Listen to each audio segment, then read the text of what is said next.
Hello viewers, আসসালামু আলাইকুম and good morning. তো এখন 5:10 মতন বাজে। তো দেখো আমি 5টার সময় উঠেছি, মেয়ের টিউশন আছে 6:30টার সময়। তারপরে আবার কিচেন রুমে অনেক কাজ আছে, কারণ কিচেনে অনেক কাজ আছে, কারণ কালকে অনেক গেস্ট এসেছিলো, যার জন্য আমি যেহেতু একা হাতে কাজ করি সব সময়, তো অনেক কিছু এগুলো বাসন বেরিয়েছে, সবসময় তো ধুইতে পারি না। তো ওরা খাওয়া দাওয়া করে চলে যাওয়ার পরে আমি এগুলো সব রেখে দিয়েছিলাম, কারণ রাত্রে ঘুমোতে ঘুমোতে 1টা বেজে গেছে, যার জন্য আমি এগুলো ওরকমই রেখে দিয়েছি। সকালে উঠে সব ধুয়ে নেব। তারপরে যে মেয়েকে টিউশনিতে দিয়ে এসে তারপরে যে সব বাসন ভালো করে ধুয়ে নিয়ে কিচেনে চলে আসলাম। কিচেনে এসে ভালো করে গ্যাস ঠাস মুছে নেব, কারণ যেহেতু এটা রান্নার জায়গা, তো রান্না করা হয় সব সময়। মনে করো সবজি টবজি নাড়তে বা কোনো একটা জিনিস গ্যাসের থেকে কড়ার থেকে নিচে পড়ে গেল, তো ওটা উঠিয়ে নিতে সুবিধা হবে, যার জন্য আমি সবসময় পরিষ্কার রাখার চেষ্টা করি। শুধু গ্যাসের জায়গায় বলে না, আমি সব কিছু জিনিস সবসময় পরিষ্কার রাখার চেষ্টা করি। এই জন্য আমি বাড়িতে বকাও খাই অনেক, যে সবসময় কেন এত কাজ করতে থাকো। তো দেখো, ভিডিও ভালো লাগলে লাইক করে দিও। আজকে অন্য কিছু দেখাবো না, আজকে শুধু দেখাবো আমি কি করে আমার ঘর বাড়ি পরিষ্কার রাখি, পরিপাটি রাখার চেষ্টা করি। এটাই আর কি তোমাদের সামনে একটু উঠিয়ে ধরলাম। তো যেহেতু কিচেন আমার এখনও কমপ্লিট হয় নাই, তো সব কিছু আমি রেখে দিই।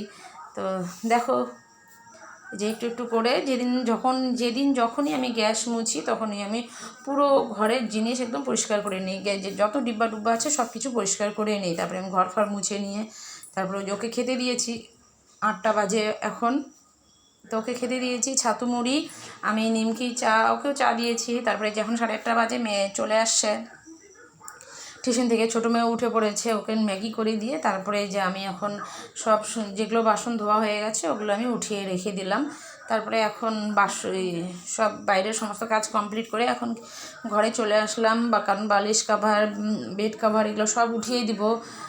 আর এগুলো নোংরা হয়েছে, বেশি দিন আমি রাখি না, আমি 3 দিনের বেশি রাখি না, 2 দিন 3 দিন, বেশি বেশি হয়ে গেলে 3 দিন, 2 দিনের বেশি রাখি না, কারণ আমি সবসময় পরিষ্কার রাখার চেষ্টা করি। কারণ ছোটো বাচ্চা আছে একটা, যেহেতু অত ছোটো এখনও বোঝে না কিছু, তো ওগুলো সবসময় পরিষ্কার রাখার চেষ্টা করি। আর আমার থেকে আমি কি বলবো, আমার থেকে আমার বডি বেশি পরিষ্কার। একটু বকা দেয় আমাকে ঠিকই, যে কেন এত কাজ করো, কিন্তু সবসময় ও একদম সব কিছু জিনিস ও পরিষ্কার রাখে। ও নিজেকেও অনেক পরিষ্কার রাখে সব সময়, একদম একদম সবসময় অতিরিক্ত পরিষ্কার থাকে। হয়তো এর জন্যেই আমি এতটা পরিষ্কার হয়েছি, নয়তো হয়তো হতে পারতাম না কোনোদিনও। ও খুবই পরিষ্কার, ও পরিষ্কারের তুলনা হয় না, ও এত পরিষ্কার।